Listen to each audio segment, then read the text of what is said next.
हम लक्ष्मीकांत का पोल्ट्री पढ़ रहे हैं जिसमें हमने ऐतिहासिक पृष्ठभूमि का 4 पार्ट अपलोड कर दिया है।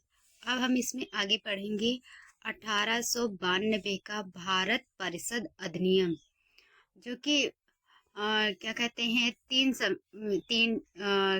तीन कानून हैं जो पास होंगे 1861, 1892 और 1919 का अधिनियम पढ़ना है। इस अधिनियम की विशेषता क्या है, इसको देखते हैं। इस अधिनियम इसके माध्यम से केंद्रीय और प्रांतीय, केंद्रीय यानी केंद्र का और प्रांत माने राज्य का, विधान परिषदों में अतिरिक्त गैर सरकारी यानी जो सरकार में नहीं है सदस्यों की संख्या बढ़ा दी गई। जैसे कि गैर सरकारी यानी जो सरकार में नहीं है उनको भी लाकर इसमें केंद्रीय और प्रांतीय में जोड़ दिया गया। हालांकि बहुमत सरकार सदस्यों का ही रहता था। बहुमत किसका रहता था? सरकारी, जो सरकारी थे उनका बहुमत होता था। दूसरी विशेषता क्या है इसमें? इसने विधान परिषदों के कार्यों में वृद्धि की। किसमें की? कार्यों में, यानी कार्य बढ़ा दिया गया। उन्हें बजट पर बहस करने, अब बजट पर बहस होगी जो कि फरवरी के माह में हमारे भी यहाँ भी बजट आता है तो उसमें भी बहस होती है। और कार्यपालिका में प्रश्न भी अब उठाएंगे और उत्तर देना भी अधिकृत कर दिया गया है। तीसरी विशेषता, इसमें केंद्रीय विधान परिषद और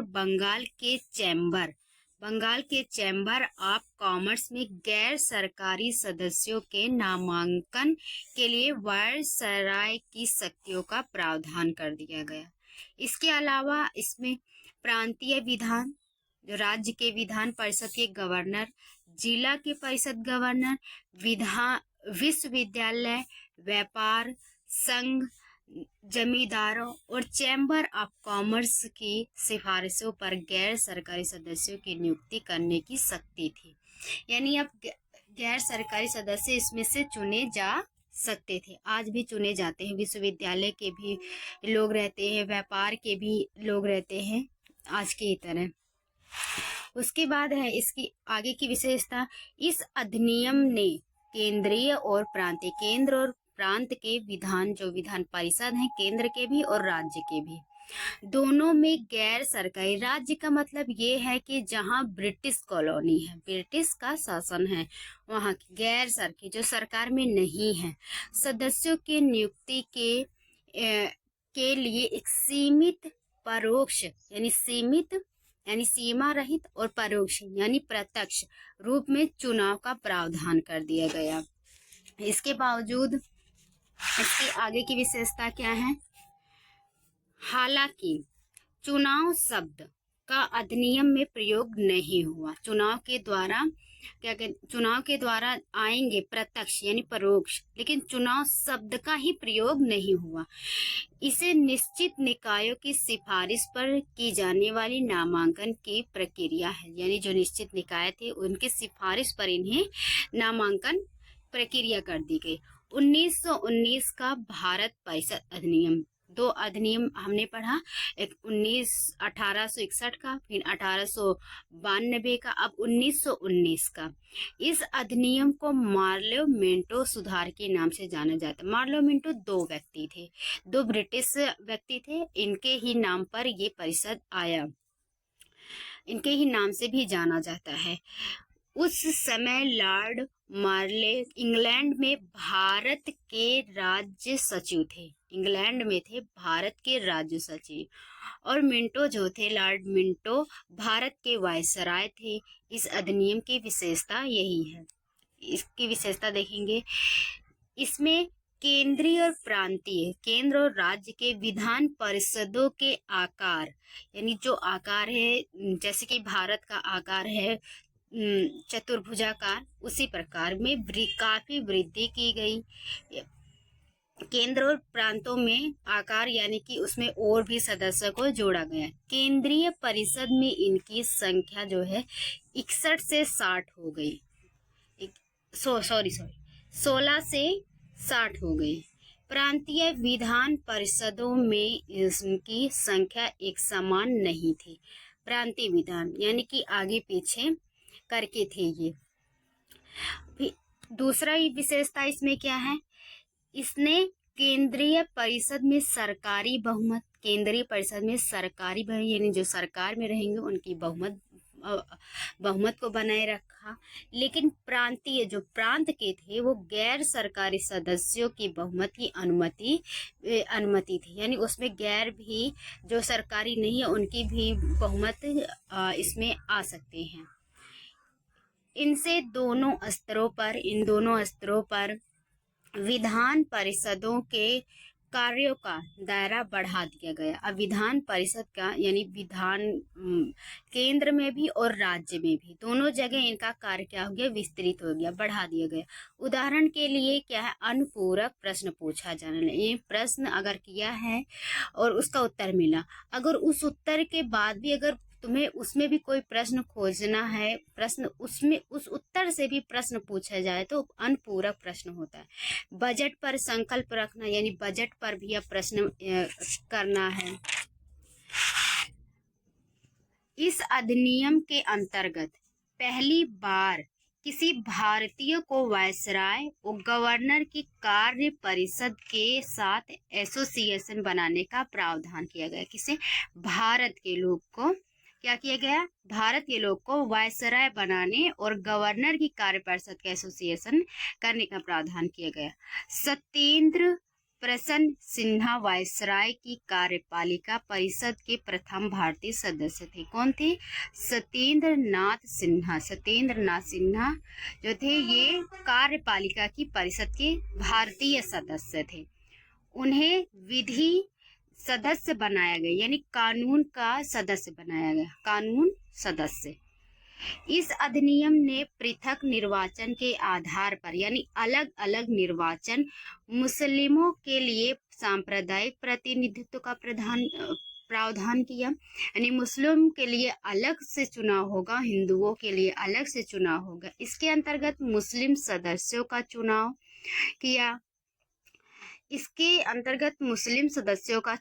और मुस्लिम सदस्य को कौन चुन सकता है, अगर कोई मुस्लिम व्यक्ति खड़ा है, चुनाव लड़ रहा है, उसको केवल मुस्लिम मतदाता ही चुनाव कर सकते हैं उस समय, और वो भी 18 साल से का लॉजिक नहीं था उस समय। जो पढ़े लिखे व्यक्ति हो केवल वो ही मतदाता बनेंगे।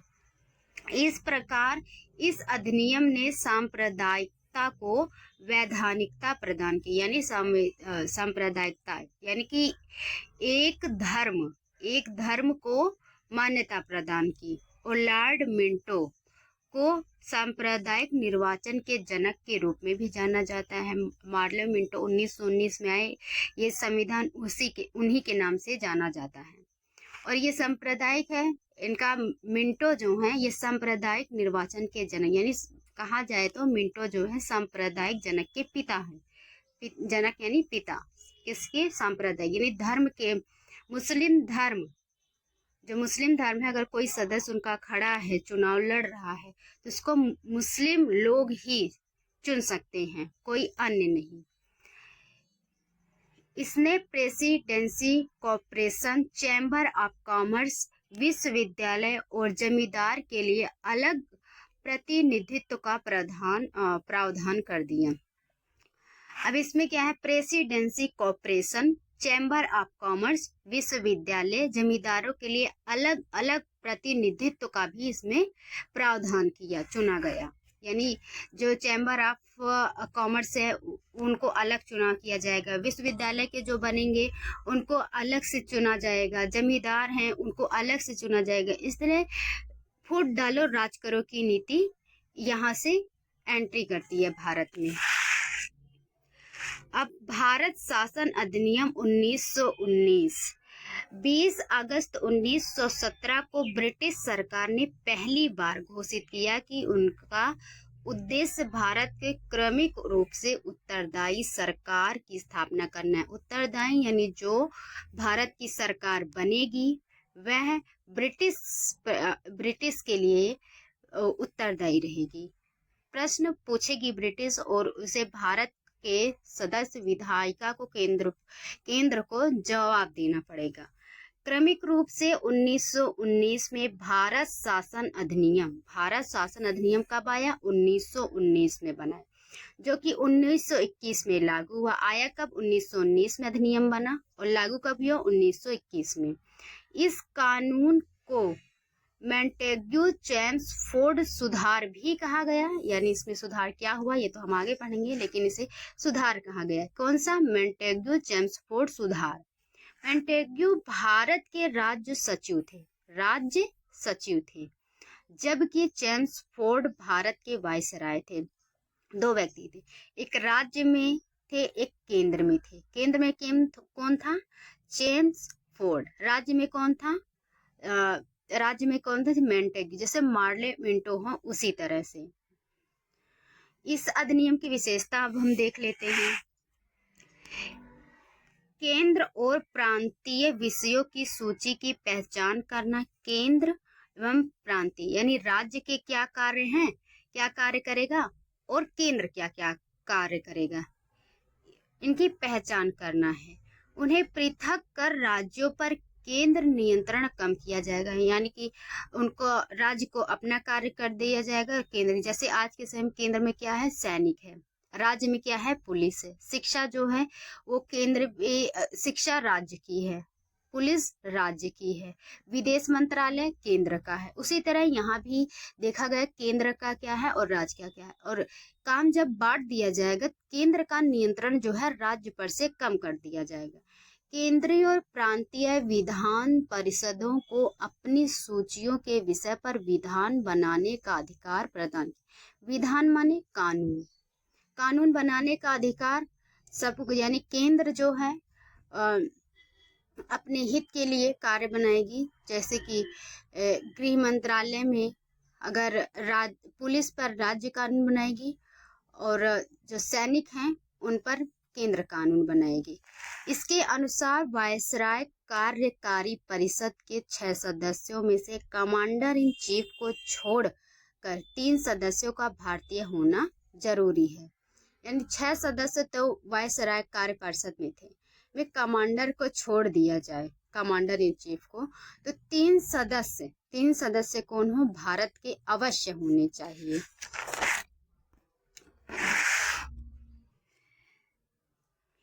इसने प्रांतीय विषयों को पुनः 2 भागों में विभक्त कर दिया। प्रांतीय विषयों यानी प्रांत में जो सब्जेक्ट हैं 2 भागों में कर दिया, हस्तांतरित और आरक्षित। हस्तांतरित विषयों पर गवर्नर का शासन होता था और इस कार्य में वह उन मंत्रियों की सहायता लेता था जो विधान परिषद के प्रति उत्तरदायी थे। दूसरी ओर आरक्षित विषयों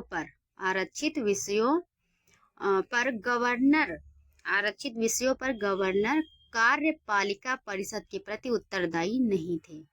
जो आरक्षित विषय थे उन पर गवर्नर कार्यपालिका की उत्तरदायी नहीं थी, यानी कि उन पर वो जवाब नहीं देती थी। शासन की इस दोहरी व्यवस्था द्वैध शासन, पहले भी एक बार द्वैध शासन लगा था, फिर यूनानी शब्द डाइआर्की से उत्पन्न शासन व्यवस्था कहा गया। द्वैध शासन की यहाँ दोबारा से राज्य में द्वैध शासन अस्तित्व में आ गया। हालांकि यह व्यवस्था काफी हद तक असफल ही रही, यानी कि असफल हो गई, विफल हो गई। इसका कोई उद्देश्य कुछ ये अधिक कार्य नहीं प्रतिपादित कर पाया, क्योंकि ये द्वैध शासन था और द्वैध शासन में अक्सर आगे नहीं चला जा सकता। इस अधिनियम ने पहली बार देश में द्विसदनीय व्यवस्था और प्रत्यक्ष निर्वाचन की व्यवस्था प्रारंभ की। इस प्रकार भारतीय विधान परिषद के स्थान पर द्विसदनीय व्यवस्था यानी राज्य सभा और लोकसभा का गठन हुआ। राज्यसभा लोकसभा का गठन किया गया। दोनों सदनों ने बहुसंख्यक सदस्यों को प्रत्यक्ष निर्वाचन के माध्यम से निर्वाचित किया जाता था। प्रत्यक्ष निर्वाचन यानी कि चुनाव प्रत्यक्ष होगा इसमें। इसने सांप्रदायिक आधार पर सिखों, भारतीय और ईसाइयों, आलंग भारतीयों यानी कि जो इंडिया और विदेश से उत्पन्न बच्चे हैं उनको, और यूरोपीय के लिए भी पृथक निर्वाचन के सिद्धांत को विस्तारित कर दिया। यानी कि जो भारतीय हैं वो अपने चुनाव लड़ेंगे, जो आलंग भारतीय वो अपने को चुनाव लड़ेंगे। इस तरह से सांप्रदायिक धर्म के आधार पर बंटवारा कर दिया। धर्म के आधार पर बंटवारा कर दिया, यानी जिस धर्म का व्यक्ति चुनाव लड़ेगा उसी धर्म का व्यक्ति उसे मतदान करेगा। इस कानून ने संपत्ति, कर या शिक्षा के आधार पर सीमित संख्या में लोगों को मताधिकार प्रदान किया। यानी कि उस समय ज्यादा शिक्षित लोग नहीं थे और इससे ये व्यवस्था उत्पन्न हुई कि जिसके पास अधिक संपत्ति है, जिसके पास शिक्षा है, जो अशिक्षित है वो इसमें मतदान कर सकता है और व्यक्ति नहीं। इस कानून ने लंदन में भारत के उच्चायुक्त के कार्यालय का सृजन किया और अब तक भारत सचिव द्वारा किया जा रहे कुछ कार्यों को उच्चायुक्त कर दिया गया। इससे एक लोक सेवा आयोग का गठन किया। अंत में 1926 में सिविल सेवकों की भर्ती के लिए केंद्रीय लोक सेवा आयोग का भी गठन किया। पहले एक बार आया था तो इसे नकार दिया गया, विरोध कर दिया गया, फिर दोबारा इसे लाया गया 1926 में, और फिर लोक सेवा आयोग एक व्यवस्था बनी जिसमें यूपीएससी का पेपर होने लगा। इनसे पहली बार केंद्रीय बजट और राज्यों के बजट से अलग कर दिया, यानी राज्य और केंद्र अब अपना अपना अलग अलग बजट निकालेंगे और राज्य विधान सभाओं को अपना बजट स्वयं बनाने के लिए अधिकृत कर दिया। इसके अंतर्गत एक वैधानिक आयोग का गठन किया गया जिसका कार्य 10 वर्ष के बाद जांच करने के बाद अपनी रिपोर्ट प्रस्तुत करना था। इसके अंतर्गत एक वैधानिक आयोग बनाया गया जिसमें 10 वर्ष के बाद अपनी रिपोर्ट प्रस्तुत कर सकता था। उसके बाद है साइमन कमीशन आयोग।